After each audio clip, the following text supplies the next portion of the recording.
Today's Speed Round is brought to you by Verizon, and let's get right into it, Christopher. Guys drafted lower than expected. The way we're going to couch this is revenge tour coming or the slide was justified. Let's begin with Notre Dame linebacker Jeremiah Owusu-Koramoah, a guy the Browns considered taking in round 1. He slipped into round 2. They traded up to get him. He reportedly was diagnosed with a heart condition that apparently contributed to that slip into round 2. Revenge tour coming for Owusu-Koramoah, or was the slide justified? Well, I'm going to say slide was justified. You know, I'm sure he's pissed off to a degree and everything like that he fell. But I would think that that's a real issue. It's going to scare football teams. So, you know, there's just things in life sometimes you just got to take it on the chin and, you know, keep trucking, keep going forward. And unfortunately, yeah, that sucks for Owusu-Koramoah. Only cost him a few $1 million. I mean, geez, I feel really bad for him. But I think when you talk about head, heart, things like that, and it's associated with your name, you got to realize that you might fall a little. He's going to be an awesome player for that team. He's a scheme fit, too. Yeah, with that many players, just statistically, you're going to have guys that have health issues, and teams don't want to make that investment and take that risk with a guy that's got that health issue, because there's no quicker way to get yourself in trouble with the owner of the team when you've got the medical records that explain exactly what the problem is, and you take the chance and there's an issue and all of a sudden the guy just can't play anymore. Remember when Nick Fairley all of a sudden had a heart issue and just couldn't play anymore? Right. Just couldn't play. Yeah. He was a first-round pick. Now, it was after he left the Lions, but you just never know when that happens, and you get a guy that just can't play anymore. You have wasted that pick, and all of those picks could end up potentially becoming Hall of Fame players if you use them correctly. Look, I think you still find whatever you can to motivate yourself. Yeah, right. And the guy was, you know, it wasn't an issue of his playing that caused him to fall, and you fall onto a team with a very good offense, a very good defense.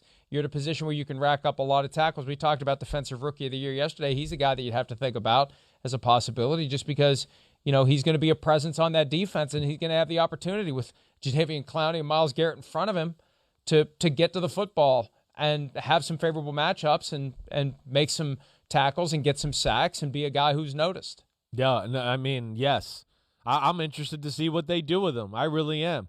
Because, you know, we talked about him before the draft. He could be Fred Warner, Darius Leonard. They could use him like Derwin James. He could be a safety, too. I mean, he played over the slot receiver as the weak side linebacker all the time. So he's a very intriguing prospect and really one of my man crushes from the draft. He was one of the most fun watches of all the evaluations. Has zero care for his body. Like that guy that will throw his body through the wall. And we need to go faster because it's the Verizon Speed Round, Mike. Let's go. That's right. But I got one more thing to say quickly. The Browns made it clear he is going to be a 3-down linebacker. Right. So you don't have to take him off the field. No. He's going to be on the field all the time, and we'll see him doing some of those things that maybe a safety would do. The Titans took Pitt edge rusher Rashad Weaver, who was on the program in round 4. His slide was a little confusing. Now we find out there was a claim of assault arising from an incident that happened on April the 18th. Weaver's lawyer calls it false and reckless. You know, this could end up being like the Aaron Donald situation where the video backed up that he didn't do anything, but you go through a few days of wondering what's up. Revenge tour coming or slide justified? Well, I want to say like both here. That's where it's tough. I mean, yeah, he's going to be pissed off and want to give a revenge tour. There's no doubt about it. He was worthy of being one of the top 45 picks of the draft. He's one of the best edge defenders in the draft. So, I mean, if it is a false and reckless claim, that's going to add to him more of the revenge tour. Man, he's going to a great spot with the Tennessee Titans there. They have a real need for it. But, yeah, I would think that as a talented and the specimen he is, that he's pissed off. Sure, and that he wants to get revenge. He can't believe he was there on, round 4. But, I don't know, it's a tough one. If he's guilty of these accusations, of course the slide was justified. You deserve it. So I guess can I reserve or wait a little bit to reserve judgment here on this one? I think there's a teachable moment that would apply to anyone else who's in this situation in the future. As you get within a month or so of the draft, just stay home. Yeah, lock yourself in a bunker. Just stay home. Right. So there can't be any false accusations. If these are false and reckless, you don't get yourself in a spot where someone can say you did anything because you didn't leave your house for a month. Just buy a house on the top of a hill in the middle of nowhere and live there, guys, just like some guy I know. Patriots took Alabama defensive tackle Christian Barmore in round 2. We talked about him earlier, how there was concern about him that was getting out. Nick Saban spoke up on his behalf. The Patriots trade up to get him. Revenge tour coming or slide justified? Oh, revenge tour is coming. Revenge tour is coming. I mean, first off, in the big games against the better teams, that's when Barmore played great. He did. So I know what is there questions about maybe his work ethic, things like that. Well, if anybody's going to know anything about that, it's going to be Belichick with his connection to Saban. So, and he makes the trade up for him. And I think he was, he's definitely one or the two top tackles in the draft. So I think this is one of those where he's going to go to New England. They're going to be a good football team. He's going to be pissed off for sure. Sorry, Liverpool. And it's going to be a revenge tour.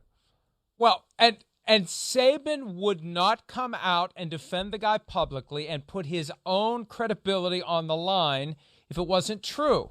They are not afraid at Alabama to tell it like it is. It gets back to the thing from last week.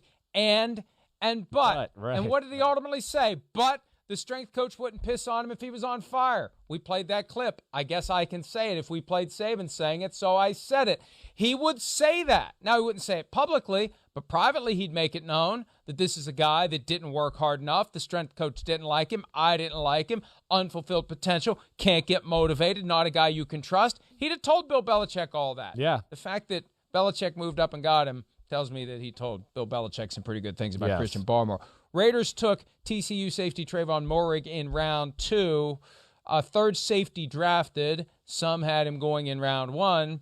Revenge tour coming or slide justified? Well, that's what I'm going to go with slide justified. I mean, I'm sure him as an individual and a player is mad and he wants revenge. But, there was a guy that, hey, I certainly scratched my head a little bit about when I saw people mocking him like in, the early 20s of the draft.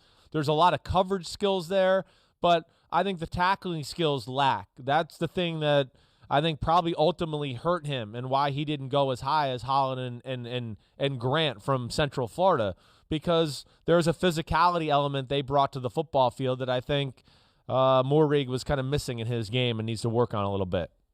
All right, last one. Cardinals selected Purdue receiver Rondale Moore in round 2. Revenge tour coming or slide justified? Well, slide's justified.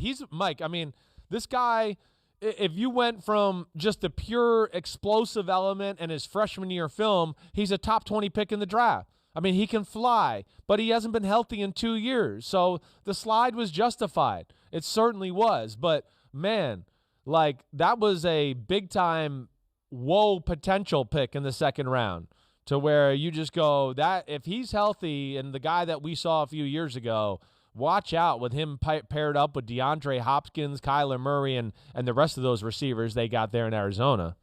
And one of the ingredients to make a receiver great, getting left on the board into round 2, having to spend that 18 hours between round 1 and round 2, upset, salty. That becomes the fuel for the fire that burns and rages like it did for Michael Thomas, like it is for Chase Claypool. So maybe the Cardinals be very happy about that. By the way, with the moment they took Rondale Moore, that's the moment the door closed on Larry Fitzgerald going back to the Cardinals. Between signing A.J. Green and drafting Rondale Moore, there's no room at the end for Larry Fitzgerald. Right. And we're still waiting to hear what he's going to do with his career. Maybe he'll try to take up an Olympic event.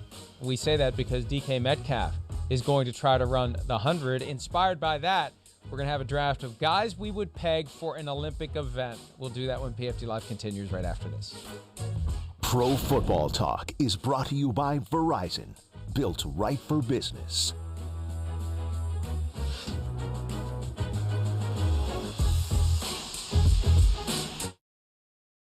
Hi, I'm Mike Tirico, and thanks for watching. Make sure to hit subscribe for the latest news and highlights from NBC Sports.